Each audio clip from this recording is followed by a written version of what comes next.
had a secret ability I never told anyone about. Final part. Eugene paused. He probably could not understand why I said the exact same thing Jeannie said. He dismissed the odd feeling, assuming I was still upset. Thinking I was pouting, Eugene reached over and ruffled my hair. The wedding is only 2 days away. Do not let yourself stay unhappy. I lowered my head with a faint smile. He thought I was upset because I was jealous. What he did not know was that I no longer had the strength to feel jealous. Just then my phone lit up. A message from the wedding planner appeared on the screen. Miss Smith, we need your final confirmation of the wedding schedule tonight. Is there anything you would like to add to the ceremony? I stared at the message for a long time before lowering my head and typing back. Yes, I would like to say a few words before the ceremony begins. On the day of the wedding, I arrived at the hotel right on schedule. As the makeup artist finished my makeup, she smiled warmly.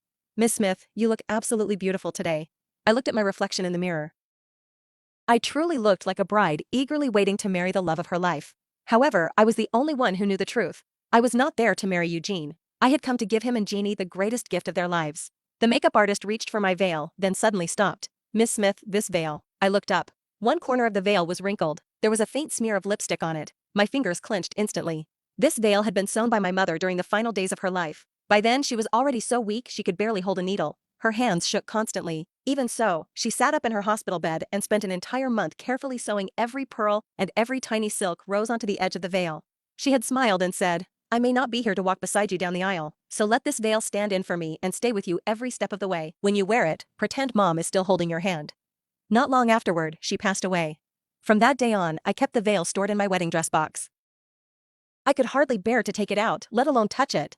Before the wedding, I sent it to the hotel ahead of time. I reminded the staff again and again to keep it stored separately. However, now it had been crumpled. It was stained with another woman's lipstick. The makeup artist looked embarrassed. Would you like me to clean it up for you? I stared at that glaring streak of red. Suddenly, even breathing hurt. After a long silence, I slowly shook my head. No, just leave it. The door opened.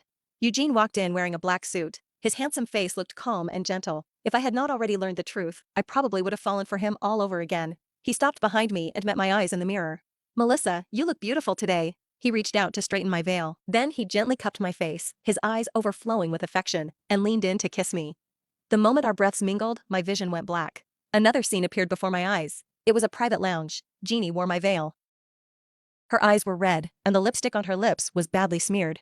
Eugene, have you lost your mind? You are marrying Melissa in an hour. Eugene lowered his head to look at her, keeping his voice low. That is why this has to be the last time. Tears rolled down Jeannie's cheeks. You say that every single time. However, every time you see me, you cannot help yourself. Eugene did not deny it. He reached up and gently wiped away her tears. Jeannie slipped her arms around his neck. As they fell together onto the sofa,